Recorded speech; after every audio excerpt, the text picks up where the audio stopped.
Admiral Jack Harrison stood on the bridge of the orbital station, New Geneva, and watched the stars through the massive viewing window. The silence of space always calmed him, but today felt different. Today carried the weight of 10 years of attacks, and the promise of something much worse coming.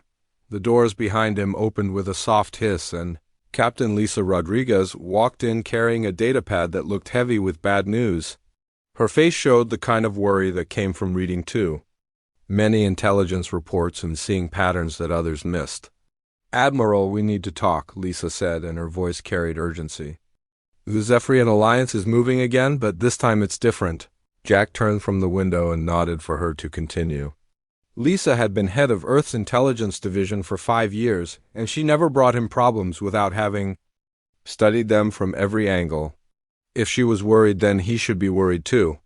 "Show me what you found," Jack said, and moved to the central display table where Lisa activated her datapad. The holographic display came alive with star charts and fleet movements that painted a picture of systematic destruction across the galaxy. Red markers showed dead civilizations and yellow ones marked worlds under attack. The pattern was clear and terrifying. "And they're not random raiders anymore," Lisa explained as she pointed to different sectors. "This is organized genocide on a galactic scale. 12 species working together to eliminate every younger civilization they find." Jack studied the data and felt a cold anger building in his chest. The Zephyrian Alliance had been attacking Earth's outer territories for a decade, but they always seemed almost casual about it. Small raids that tested defenses and then retreated when humans fought back. Now he could see the truth behind those attacks. "They were studying us," Jack said, and his voice was grim. "Every raid was intelligence gathering," exactly, Lisa confirmed. "But Admiral, their intelligence is badly outdated.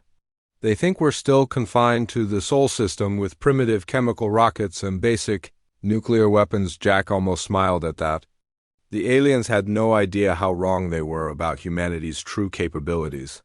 For 50 years, Earth had been expanding in secret and building colonies that the Zephyrian Alliance didn't even know existed. "Have you briefed the Global Defense Council?" Jack asked. "I'm presenting to them in 2 hours," Lisa replied. "But there's something else you need to know first." She changed the display to show intercepted alien communications, and Jack listened to the translated conversations with growing concern. The Zephyrian War Council was planning something massive, and they spoke about Earth like it was just another primitive world ready for harvesting. "They're calling it the final collection," Lisa said.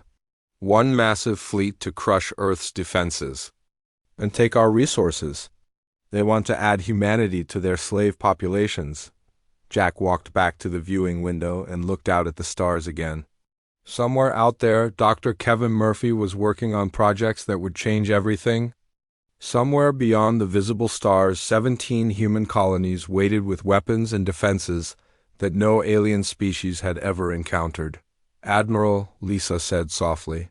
"There's one more thing." Jack turned back to face her and saw she was holding a different datapad with security seals that meant it came from the deepest levels of Earth's classified programs.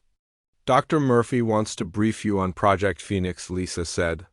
"He says it's time." Jack had heard whispers about Project Phoenix for years, but never got clearance to know the details.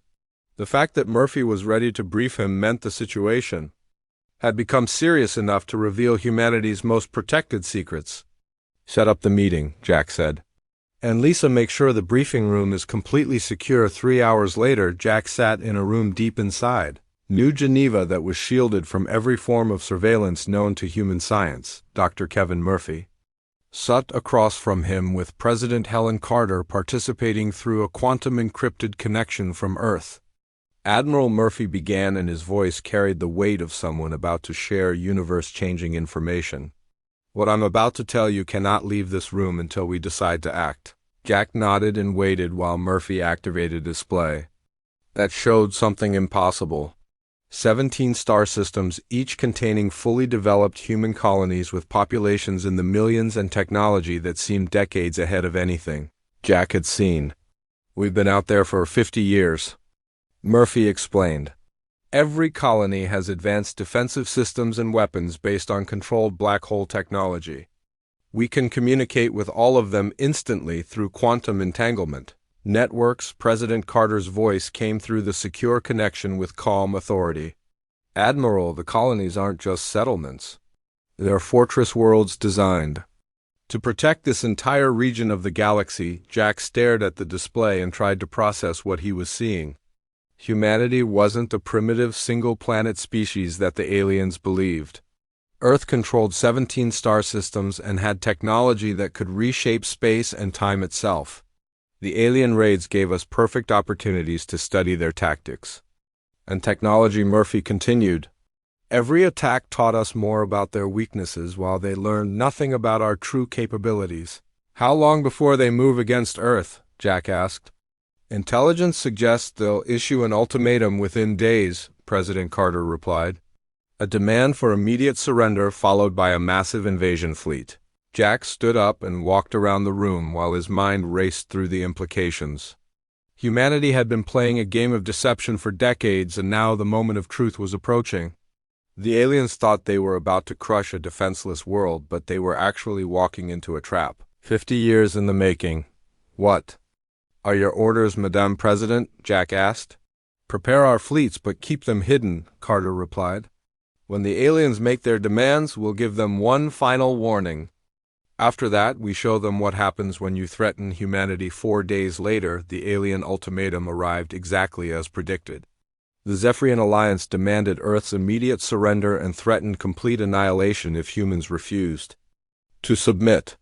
Their message was broadcast on all frequencies with the arrogance of predators who had never met prey that could fight back. Jack stood on his bridge again and looked out at the stars one more time before recording humanity's response.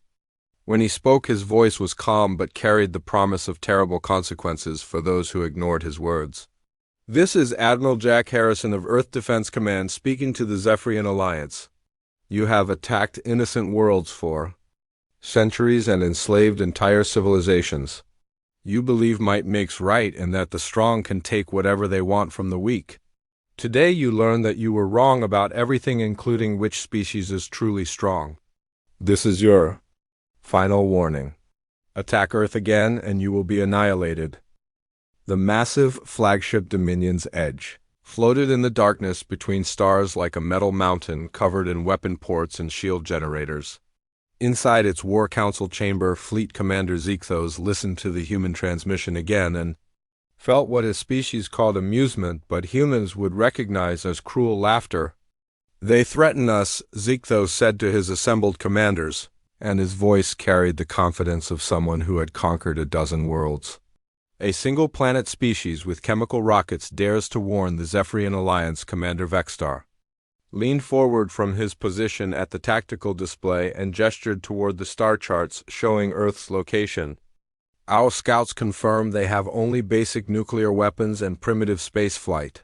Their largest ships use combustion engines that would barely qualify as shuttles in our fleet.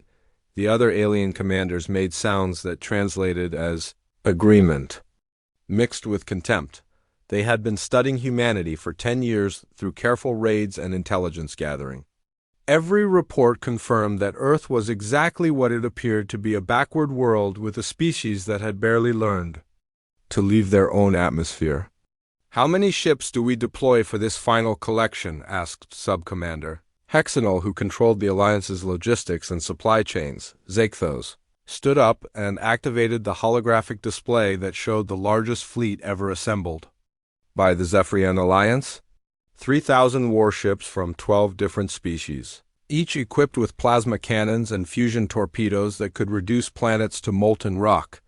We bring everything, Zekthos declared, not because we need it, but because this will serve as a demonstration to any other primitive species that might think about resisting us. When we finish with Earth, there will be no doubt across the galaxy about what happens to those who refuse to submit. On Earth, Colonel Greg Stevens walked through the underground command center beneath the Rocky Mountains and watched as thousands of technicians prepared for what everyone knew was coming: the evacuation of non-essential civilians to the hidden colonies had been proceeding for weeks, under the cover of routine supply missions that the aliens never bothered to track. Dr. Kevin Murphy stood before a control panel that looked like something from a science fiction movie and made final adjustments to systems that the aliens couldn't even imagine. The planetary defense grid had been decades in development and used technology based on controlled black holes and space-time manipulation. "How many civilians are still on Earth?" Stevens asked as he approached Murphy's station. "About 2 billion," Murphy replied without looking up from his controls. "Everyone who wanted to stay and help defend the planet plus essential personnel for the defense systems. The colonies can support the rest of our population indefinitely." Stevens nodded and looked at the displays showing Earth's true defensive capabilities. The planet was surrounded by a network of cloaked weapon platforms that existed in folded space, invisible to any sensors the aliens possessed. The moon had been hollowed out over 30 years and converted into a fortress that could support the entire defense fleet. "Any word from our reconnaissance ships?" Stevens asked. "Captain Maria Santos reports the alien fleet is moving toward Sol System exactly as predicted," Murphy replied. 3,000 ships in standard formation patterns. "They're not even trying to hide their approach because they think we can't detect them beyond our own solar system." Santos commanded the stealth ship Silent Hunter, which had been shadowing the alien fleet for days using cloaking technology that bent light and sensor waves around the vessel. Her reports confirmed what human intelligence had long suspected about alien tactics. They were powerful but predictable, and had never faced an enemy with technology superior to their own. The alien fleet dropped out of faster-than-light travel. At the edge of the Sol System, and Zikthos felt satisfaction as his sensors showed exactly what he expected to see. One blue planet with a single natural satellite and primitive orbital stations that looked like they were built from scrap metal and good intentions. "Begin standard intimidation protocol," Zikthos ordered, and his communications officer opened channels to broadcast their demands across all human frequencies. "Primitive humans of the third planet," the message began with the standard words used for species about to be enslaved. "You have been judged suitable for incorporation into the Zephyrian Alliance as a worker species. Surrender immediately and your deaths will be minimal. Resist, and we will turn your world into a monument to the folly of defying superior beings." On the bridge of New Geneva, Admiral Harrison listened to the alien ultimatum and felt a cold anger that had been building for 10 years finally reach its peak. Behind him, Captain Rodriguez monitored the defensive systems, while the rest of the bridge crew prepared for a battle that would determine the future of the galaxy. "Sir," Rodriguez said quietly, "all colonies report ready. All defense platforms are online. The moon fortress is fully operational." Harrison nodded and activated the communication system to respond to the alien demands. His voice was calm but carried the promise of terrible consequences for those who had chosen this path. "Fleet Commander Zikthos of the Zephyrian Alliance, this is Admiral Harrison of Earth Defense Command. You have made a fundamental error in your calculations about humanity. You believe we are weak because we allowed you to think so. You believe we are primitive because we wanted you to underestimate us. You were warned and chose to ignore that warning. Now you will learn the price of threatening innocent people." The alien sensors detected movement around Earth's moon, and Zikthos leaned forward to study the readings with growing interest. What appeared to be a small human fleet was emerging. From behind the lunar surface, 50 vessels that looked almost elegant compared to the massive alien warships. 50 ships against 3,000, Vexstar said with amusement. "Do they plan to ram us?" Zikthos studied the human vessels and noticed they moved with unusual grace for ships supposedly powered by chemical rockets. Their hulls seemed to shimmer with some kind of energy field, but alien sensors couldn't identify the technology being used. "Perhaps they have some new weapons," Zikthos mused. "It matters little. Begin the attack and let us finish this quickly.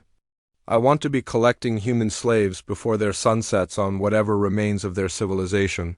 The alien fleet moved forward in perfect formation, confident in their overwhelming numerical superiority and certain that victory was only minutes away. They had conquered dozens of worlds using the same tactics and saw no reason why Earth should be any different from the others. What they didn't know was that those 50 human ships represented technology centuries beyond anything in the Zephyrian Alliance.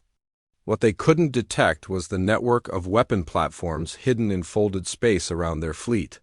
What they failed to understand was that humanity had been preparing for this moment for 50 years and the trap was already closing around them. The battle for Earth was about to begin, but it would not be the easy conquest that the aliens expected.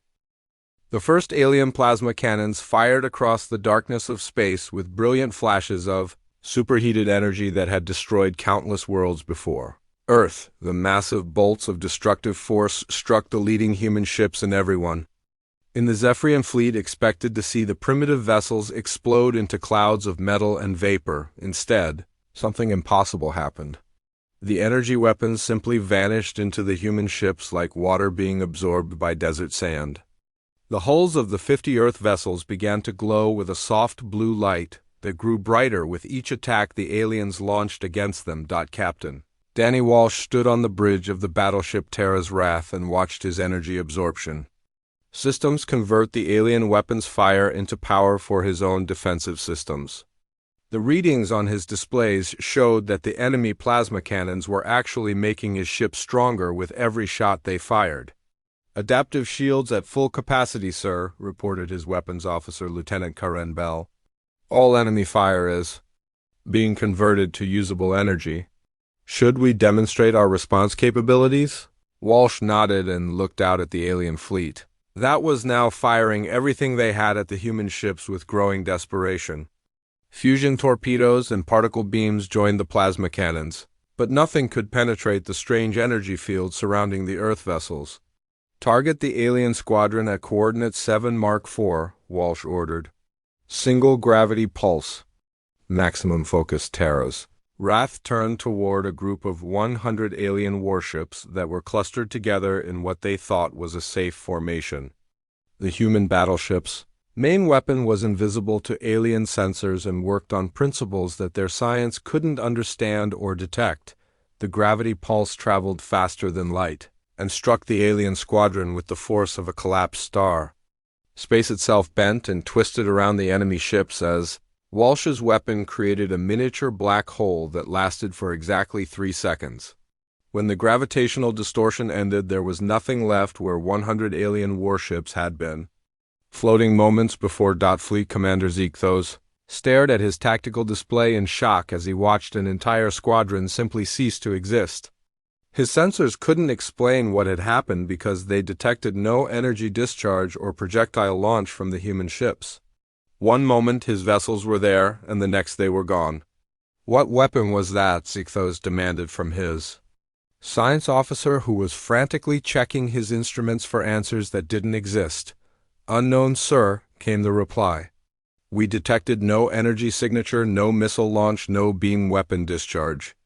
The ships just disappeared before Zekthos could respond to this impossible information. His communications officer reported something even more disturbing. Distress calls were coming in from across the galaxy as human fleets appeared simultaneously in dozens of star systems that the Zephyrian Alliance thought were secure. Dr. Kevin Murphy sat in his command center deep beneath the Rocky Mountains and activated the quantum communication network that connected Earth to 17 hidden colonies across the galaxy. The signal traveled instantly through quantum entanglement, reaching every human outpost at exactly the same moment. "Activation code Phoenix 7, Murphy spoke into his microphone, and across the galaxy, human commanders who had been waiting decades for this moment began to move their fleets into position. In the Arcturus system, Captain Pete Collins received the activation signal and ordered his battle group to emerge from their hiding place inside a hollowed asteroid.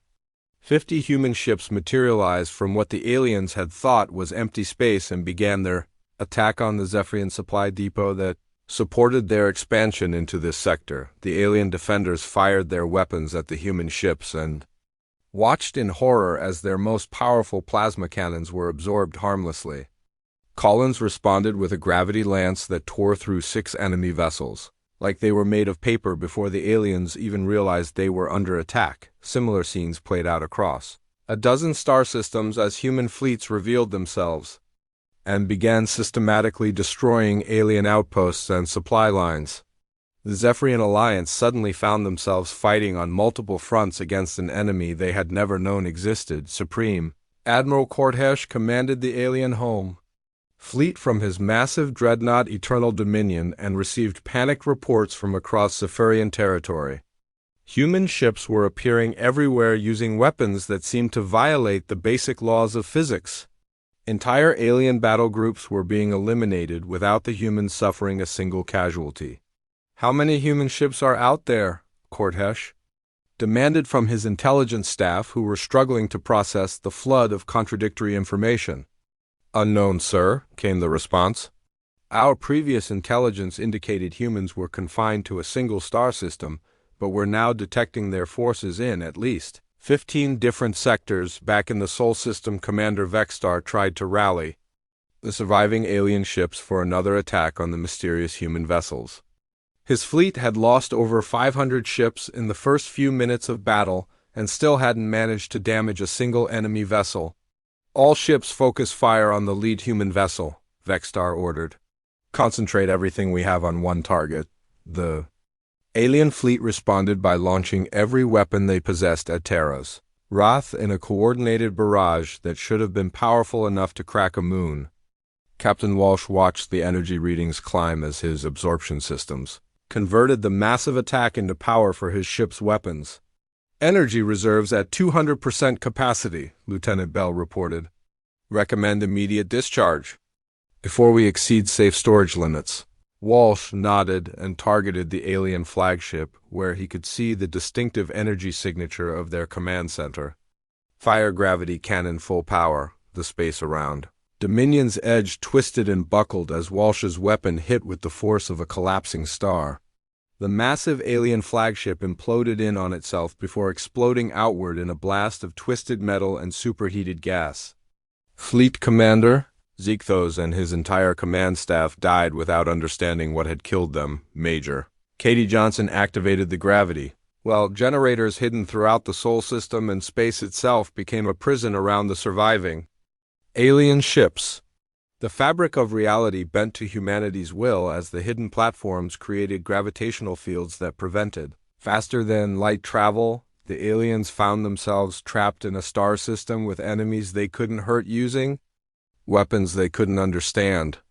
Their mighty fleet was being systematically destroyed by 50 human ships that seemed to treat the laws of physics as suggestions rather than absolute rules. Across the galaxy, the Zephyrian Alliance faced the horrible realization that they had been completely wrong about humanity.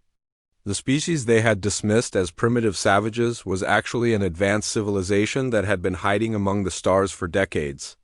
Every raid on Earth had been a carefully orchestrated intelligence-gathering operation that taught humanity everything they needed to know about alien weaknesses. The hunters had become the hunted, and there was nowhere left to run.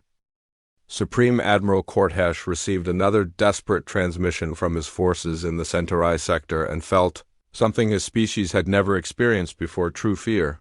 The report described human ships emerging from what appeared to be solid asteroids and destroying an entire alien battle group in less than 10 minutes using weapons that bent starlight itself. "How long have they been out there?"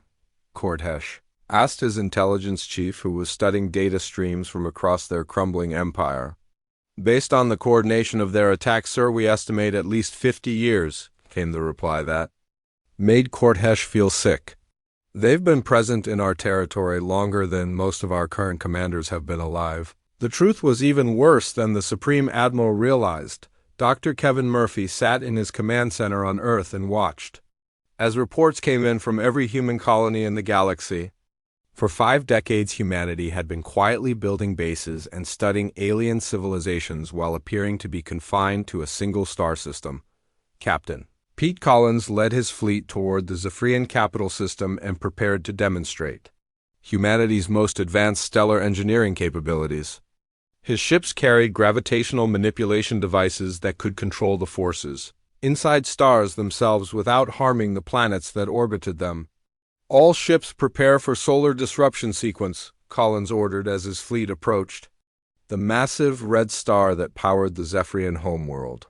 "We want to disable their orbital defenses, not destroy their civilization," The human ships positioned themselves around the star and began to create precise gravitational fields that triggered controlled solar flares. Massive eruptions of superheated plasma shot out from the star's surface and struck the alien orbital defense platforms with electromagnetic pulses that shut down every electronic system in the capital system. The Zephyrian homeworld found itself defenseless as their mighty space fortresses went dark and their planetary shields failed. Collins broadcast a message to the planet's surface, using translation protocols that humanity had developed during decades of secret observation. People of Zephyr Prime, this is Captain Collins of the Terran Liberation Fleet. Your military forces attacked innocent worlds across the galaxy for centuries. Your leaders believed that might made right and that advanced technology gave them the right to enslave weaker species. Today you learn that there is always someone stronger on the planet's surface. Millions of Zephyrians looked up at their darkened orbital defenses and realized that their supposedly invincible military had been defeated by a species they had dismissed as primitive animals. The psychological impact was devastating as their entire worldview collapsed in a matter of hours. Commander Vexstar found himself in command of the surviving alien ships trapped in the Sol system after the destruction of the flagship Dominion's Edge. Less than 800 vessels remained from the original fleet of 3,000, and they were completely helpless against the human ships that seemed to ignore every known law of physics. Sir, we're receiving a transmission from the human admiral, reported the communications officer who was struggling to maintain his composure as another alien squadron vanished into a gravity well. Admiral Harrison's voice came through the alien speakers with calm authority that made Vexstar realize he was dealing with someone who held all the advantages in this situation. Commander Vexstar, you are now the ranking alien officer in this system. I'm prepared to discuss terms for your surrender. Vexstar wanted to refuse, but the tactical display showed him the hopelessness of his position. Human ships surrounded his fleet like predators circling wounded prey, while the gravity well generators made escape impossible. His weapons were useless and his shields couldn't protect against attacks that manipulated space and time itself. Dr. Beverly Parker worked in her laboratory deep inside the lunar fortress and prepared to reveal the most shocking truth about humanity's galactic presence.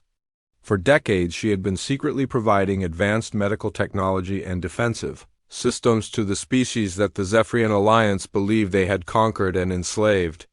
Admiral Parker called Harrison through the secure communication network. It's time to activate the liberation protocols.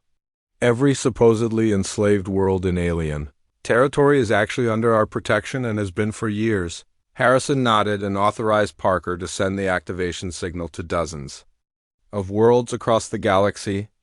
The species that the aliens thought they controlled were about to reveal that they had been preparing for this moment under human guidance and protection. On the world of Kepler-7, the native population had pretended to be primitive farmers, while secretly building advanced defensive systems using human technology.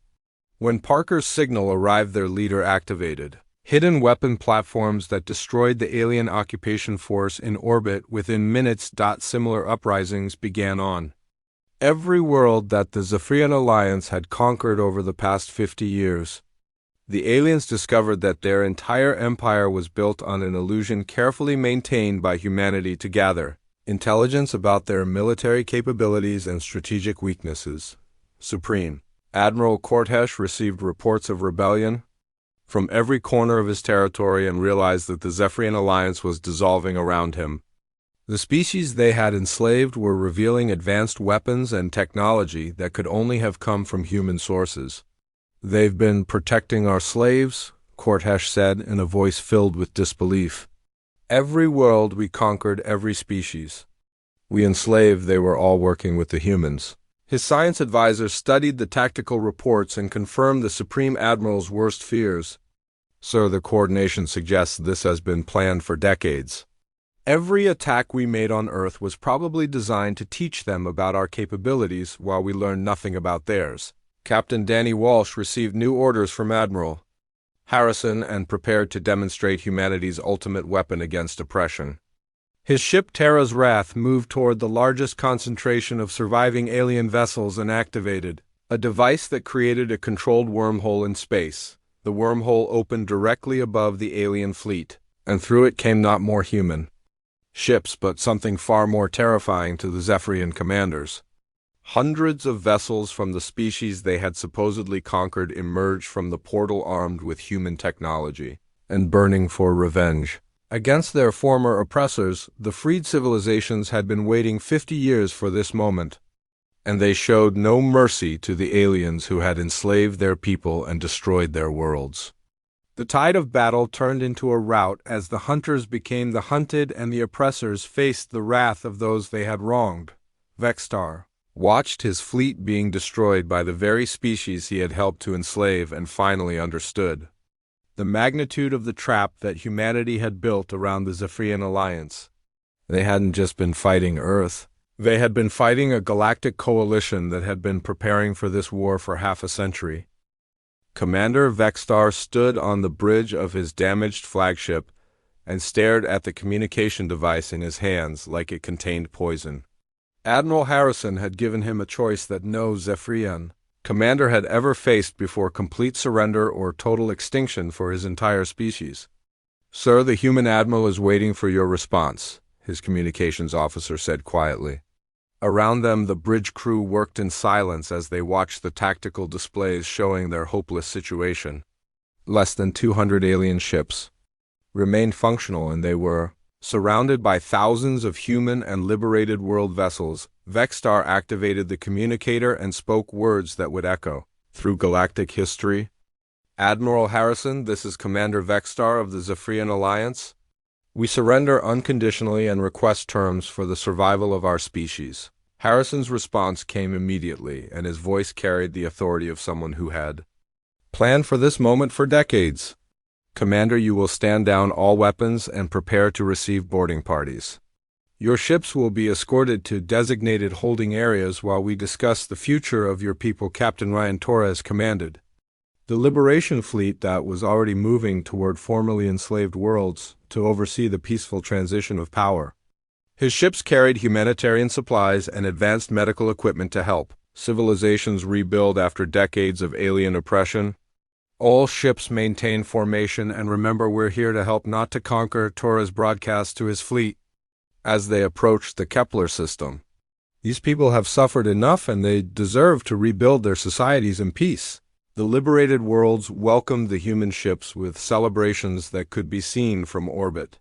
Entire populations gathered in cities and towns to watch the vessels that had brought them freedom from alien tyranny. Many species had forgotten what independence felt like after generations of Zephyrian rule. Supreme Admiral Kortesh sat in his command chamber on the planet Zephyr Prime and faced the reality that his mighty empire had crumbled in less than a week. The humans had systematically dismantled everything the Zephyrian Alliance had built over centuries, and done it so completely that resistance was impossible. A human delegation led by Dr. Beverly Parker arrived on Zephyr Prime under a flag of truce to discuss the terms of surrender. Parker had studied Zephyrian culture for decades and knew exactly how to communicate with their leadership in ways they would understand and respect. "Supreme Admiral," Parker said, as she entered his chamber with a small security detail, "my name is Dr. Parker and I represent the Terran Federation in these negotiations. We're here to discuss how your people can coexist peacefully with the rest of the galaxy."